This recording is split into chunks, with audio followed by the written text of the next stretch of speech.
Salut à tous et bienvenue dans Aujourd'hui en Occitanie. Mon invité ce soir a su développer son nez toute sa vie durant. Un nez pour les affaires, pas étonnant pour cet employé de banque. Classe 2, il hume la vie par les arômes du vin. C'est aussi une voix, un timbre tellement typique. Un accent jovial qui rend forcément de bonne humeur. C'est un optimisme doté d'une détermination sans faille et d'une vraie rigueur. Culotté aussi, du genre à acheter une manade à 24 ans sans connaître quoi que ce soit des taureaux. Finalement, il est tombé amoureux de l'Andalousie, de la Camargue, car c'est un grand émotif. Je vous présente un homme de saveur, riche à l'intérieur par sa vie autour du monde grâce au taureau. Celui qui vit uniquement en suivant ses intuitions, c'est le visionnaire. D'ailleurs, on va lui demander aussi sa signification du mot retraite, car oui, malgré les apparences, c'est un jeune jubilado que je reçois ce soir. Salut mon poulet. Bonjour. Bonjour Robert Margé. Alors je vous appelle mon poulet parce que 40 ans que... voilà, qu'on a c'est la marque de fabrique. Vous êtes éleveur de taureaux braves entre l'Aude et l'Hérault, ancien directeur des arènes de Béziers, à Poderot aussi, sorte de manager dans le domaine de la tauromachie. Désormais, c'est votre fils qui est associé pour les diriger avec Sébastien Castella et Simon Casas. Mais c'est dur de prendre sa retraite, j'ai l'impression pour vous. Non, quand on a la chance et le privilège de vivre sa passion toute sa vie et de la partager avec sa famille, le mot retraite n'existe pas, quoi. Donc, on est plutôt... J'ai envie d'employer le mot transmission. Voilà. On est dans ça, quoi. Cette transmission dans cette ganaderia qu'on voit en image, on voit ces taureaux élevés sur 1000 hectares, je crois, c'est ça. Oui. Tout va bien pour ces taureaux? Ouais, ça va très bien. Et effectivement, c'est pas les taureaux, c'est les Simbais, voilà. Oui, on va en voir d'autres. Et donc, oui, tout va bien. On est dans un lieu magique. C'est la Camargue d'il y a 5 siècles qui est intacte et on a le privilège d'être au bord de l'Aude, donc de pouvoir arroser nos terres, ce qui par des périodes comme les nôtres est un avantage important. Alors étape clé, on est le 16 juillet prochain à Madrid. Si vous passez les sélections, l'élevage Margé deviendra le deuxième élevage français à intervenir dans la capitale espagnole. C'est un moment crucial là pour vous en ce moment. C'est beaucoup de préparation. C'est un moment important pour toute la famille. C'est des années de travail, c'est des rêves qu'on a fait il y a longtemps et qui se concrétisent. Donc ouais, ça met beaucoup de stress, mais c'est du bon stress, quoi. Avec ce rêve, vous disiez dans d'autres médias, de conquérir toutes les arènes de première catégorie de l'Espagne. J'espère que le bon Dieu me prêtera vie. Et mon plan, il est là. J'ai déjà conquéri, nous avons eu le prix de la meilleure corrida en 2017 à Saragosse, arène de première catégorie. Donc on est arrivé sur la pointe des pieds, on est reparti avec le prix de la meilleure corrida, donc ce qui prouve que l'élevage de la famille Margé était au plus haut niveau, puisque à côté de nous, il y avait les plus grands élevages d'Espagne. Donc j'espère que nos taureaux à Madrid le 16 vont représenter la qualité de notre élevage, mais il faut avoir beaucoup d'humilité. Quand on attend trop, des fois on est déçu, donc laissons faire le sort et le destin. Moi, ma vie a toujours été menée comme ça. Il n'y a pas de raison. Comme dit mon fils, il me dit, papa, avec la qualité qu'on a et le pourcentage de grands taureaux qu'on a, pourquoi tu ne veux pas que ça se passe bien à Madrid? Et il a raison, mais moi, je suis quelqu'un, je ne le montre pas, mais je suis quelqu'un qui stresse énormément, qui pense énormément. Et voilà, c'est ma manière d'être et c'est peut-être pour ça que j'ai pu réaliser pas mal de choses. Alors justement, on va revenir évidemment sur votre parcours, sur votre belle vie, une vie de bête aussi. Justement, on apprend à connaître Robert. Qui vous êtes, qui est l'homme. Vous êtes né en août 1954 à Montpellier. Tout à fait. Vous grandissez dans le quartier populaire de Selle-Neuve. Vous avez 3 frères et sœurs, je crois. 3 frères, oui. 3 frères. Et à l'âge de 5 ans, vous serez placé en pension. Parce que vous dites, c'est la faute à la vie. Oui, alors en pension c'est à 7 ans, mais bon, je ne vais pas m'étendre aujourd'hui sur ça. J'ai un choc émotionnel important où c'est la faute à personne et à la vie. À 3 ans et qui change certainement mon caractère, qui font de moi un enfant hyperactif, très turbulent, très tonique en permanence. À l'école, je ne suis pas trop mal et bon, mes parents et la famille décident de me mettre en pension à 7 ans. Et donc, c'est dur aussi, puisque les plus jeunes pensionnaires de l'époque avaient 11 ans. Donc, ils pensaient certainement faire de moi leur souffre-douleur. Bon, ils ont trouvé à qui parler, quoi. Et je regrette rien, quoi. Je veux pas qu'on change une seconde de ma vie parce que ça a forgé mon caractère, ça a forgé ma personnalité, puis c'était mon destin, c'était comme ça, quoi. Une personnalité passionnée par le cheval, sur lequel vous montez pour la première fois à l'âge de 10 ans, je crois. Ouais, j'ai 10 ans et demi, c'est pas très sympa. Je monte sur un cheval qui n'est pas à moi, qui ne m'appartient pas. D'accord. Et avec mes amis d'enfance, on traverse la Mosson, au pont de la Vérune, exactement, pour vous le préciser. Et ces chevaux-là appartenaient à quelqu'un qui est devenu, quelqu'un que j'aime beaucoup, qui n'est plus là, malheureusement, qui s'appelait René Boudet, et qui était éleveur de chevaux au Mas de Billard. Et on a grimpé sur ces chevaux, et moi qui adore les chevaux, je le regrette encore, car on a été obligé de sauter parce qu'on ne pouvait pas les arrêter. Et j'ai laissé la corde autour du cou, quoi, ce qui est horrible à faire, quoi, voilà. Mais bon, tout s'est bien passé. René après nous a attrapés sur le fait, avec son humanité nous a donné quelques conseils, et puis des années plus tard il est devenu mon ami, quoi. Et vous développez cette passion. Mais si vous voulez, pour moi ça a été un vrai choc émotionnel, quoi.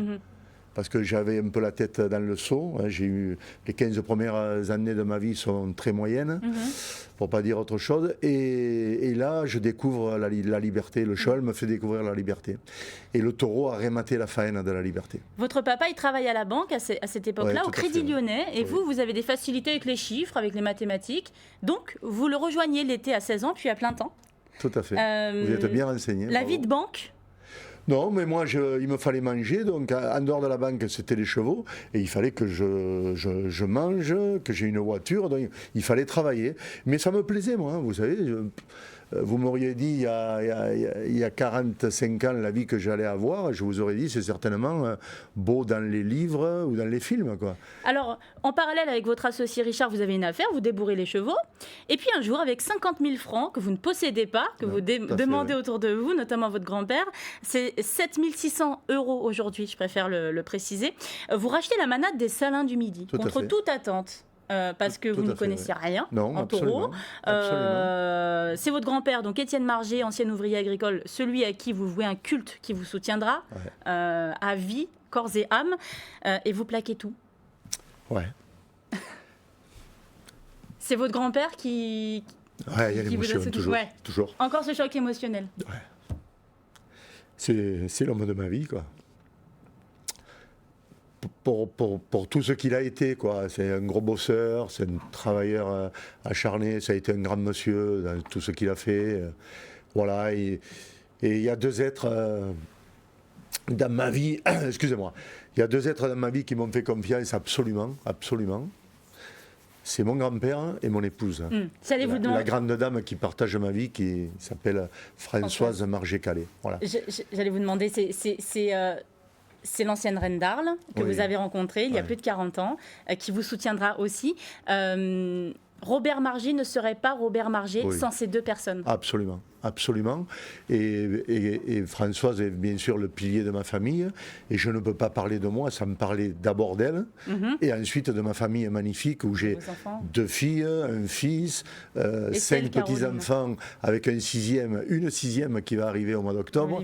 Donc c'est que du bonheur, quoi. C'est pour ça que la retraite n'existe pas chez nous. Alors, vous vous investissez pour fournir les meilleurs taureaux braves et taureaux camarguais. Vous devenez, à 35 ans, le plus jeune directeur d'arènes de France et de Navarre. Vous travaillez donc avec un rythme acharné. Et on arrive à cette date marquante de vie d'homme sur laquelle j'aimerais m'arrêter. Le 28 avril 2007. On est à Séville. On est en pleine feria de temporada. Votre cœur, il s'arrête de battre durant 6 minutes. Vous êtes en train de faire un infarctus du myocarde massif. Oui, tout à fait. Et vous dites, aujourd'hui encore, je remercie la vie. Oui, parce que... Paradoxalement. J'aurais pu... Oui, beaucoup de gens vivent ça comme une épreuve pénible. Moi, j'ai vécu ça parce que je suis parti et je suis revenu. Donc, j'ai été un peu dans l'au-delà, pas très longtemps. Mais la sensation que j'ai eue a fini de me faire comprendre que la mort n'est qu'un passage et que l'esprit est toujours séparé de la matière. Ça, c'était dans ma philosophie à moi, mais je l'ai vécu dans mon propre corps. Donc, ça a été un atout important pour moi. Beaucoup d'émotions autour de ça, beaucoup de messages, des centaines et des centaines de messages d'affection. Là, j'ai pris conscience que, on avait bien avancé dans la vie quand même, parce que la grande richesse de l'être humain, c'est quoi? C'est sa famille et sa famille d'amis. Parce que ça, c'est une autre famille aussi. Alors, sa bien sûr. famille, de temps en temps, vous pouvez la subir, mais la famille que vous créez vous et votre famille d'amis que vous créez vous, ça, c'est extraordinaire. C'est quoi, c'est l'heure du bilan à cette époque-là? Et donc, c'est-à-dire, c'est une époque où je travaillais beaucoup, je dormais 4 heures par nuit, j'étais comme ça, j'avais les banques derrière. Moi, tous les ans, j'achetais, tous les 2-3 ans, j'achetais des terres, des propriétés. Donc, voilà, j'étais un peu boulimique de terre, mais par passion, pas comme possédant, je ne suis pas du tout. Non, bien sûr, vous n'êtes pas conquérant. Non, mais je ne suis pas un possédant en plus. Quand je fais le tour chez moi, que je vois que tous ces masses m'appartiennent, on dirait que je parle presque à quelqu'un d'autre. Mais ce que je voulais, par contre, c'était de la terre pour mes bêtes. Être indépendant avec cette terre pour pouvoir soigner mes bêtes le mieux possible. Vous le comprendrez, moi je suis rien de plus malgré toutes les fonctions que j'ai eues dans la vie. Je ne suis qu'un garde-bête. Ne l'oubliez pas ça. Et moi, mon bonheur essentiel, il est autour de ma famille tous les jours, et quand je suis tous les jours dans mes vaches, dans mes taureaux, je suis l'homme le plus heureux de la planète. Alors il y a des superstitions aussi qui vous guettent, qui vous gagnent aujourd'hui au quotidien. Ça tombe bien, c'est l'heure de Fétiche et Gris-Gris, notre rubrique culte. Vous êtes venu sans rien, mais vous avez cet objet qui vous marque et vous êtes tellement superstitieux que vous ne l'avez pas déplacé. Oui, racontez-moi tout. Vous savez, les taurins, on est très superstitieux et c'est normal. Et oui, c'est un bel étrier, un bel éperon mexicain que m'a offert il y a 35 ans un de mes grands amis qui a été un des plus grands joueurs de rugby de la planète, qui s'appelle, j'arrive pas à en parler au passé, qui s'appelait Armand Maquerin, 10 titres de champion de France.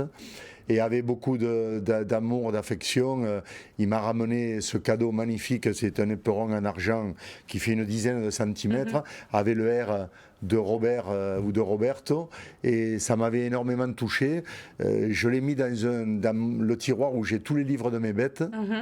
Et de temps en temps, je parle à Armand et je caresse l'éperon, et j'ai l'impression qu'il est avec moi et qu'il me porte chance. Bon, j'espère qu'il vous portera chance d'ici le 13 juillet en tout cas. Que le bon Dieu vous entende, ouais. Que le bon Dieu vous entende. On reste dans la passion du rugby avec cette surprise, c'est au bout du film. Il y a quelqu'un qui a un message pour vous. Je vous laisse regarder. Roberto, un grand bonjour à toi, une petite voix, du moins une voix d'après-finale. Un petit coucou pendant ton émission, un petit coucou pour te remercier pour tout ce que tu m'as enseigné au campo et dans le monde des taureaux. Je souhaite encore venir à tes côtés, prendre toujours autant de plaisir, rencontrer de si belles personnes et cette bête qui est si magnifique. À très vite pour Béziers, Madrid avant également, accompagner ton élevage espagnol, andalou également, plein de grandes choses à vivre à tes côtés. À très vite. Merci Herman, je t'aime. Bon, ouais, Club de cœur Béziers, frère, ouais. Mais bon, Didier, c'est famille. Ouais, c'est mon petit frère, ouais. C'est une des plus belles rencontres de ma vie, quoi. C'est un grand monsieur, plein d'humilité, un grand joueur de jeu rugby, un grand président maintenant. On était tellement heureux. Mais Didier était un personnage hors du commun, quoi. Un grand monsieur, quoi. Merci pour l'émotion que vous nous donnez, que vous nous procurez aussi. Merci infiniment de vous être livré, Robert Margé. Merci à vous. L'émission aujourd'hui en Occitanie est aussi à retrouver sur viaoccitanie.tv. À pleurer, à voir, à revoir, à re-revoir aussi sur notre site internet. Merci infiniment. À toutes. Vous êtes trop forte. Hein. Salut mon poulet. Ouais, vous êtes trop forte.